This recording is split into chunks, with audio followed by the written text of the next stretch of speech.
तो गर्मी की वजह से पूरा दिन परेशान हो चुका था। अभी तो रुको। कहानी कुछ ऐसी थी, सुबह सुबह नहा धो के रेडी हो चुका था और अभी तो 11:30 बज चुके हैं और सुबह को 8 बजे से लाइट चली गई थी, तो टाइम भी नहीं जा रहा था और घर का थोड़ा सफाई का काम चल रहा था। और ये देखो परेशान डेली करता है, तो मैंने सोचा आज उसको थोड़ी देर परेशान कर लेता हूँ। ऐसे तो नहीं होता। जैसे दोपहर होने लगी वैसे गर्मी भी ज़्यादा होने लगी थी और बैठे बैठे काम भी नहीं था, तो बोर हो चुका था, बैठे बैठे बोर हो चुका था और अभी तक कुछ काम भी नहीं आया था। और अभी तो मेरे को जॉब जाने का टाइम हो चुका है, तो अभी 1 बजने में 5 मिनट की देरी है।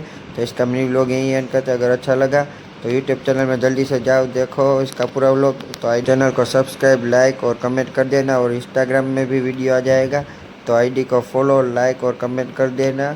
ऐसे ही मिनी व्लॉग लेके कल सीधा मिलते हैं, तब तक वेट करो और व्लॉग में एंजॉय करो।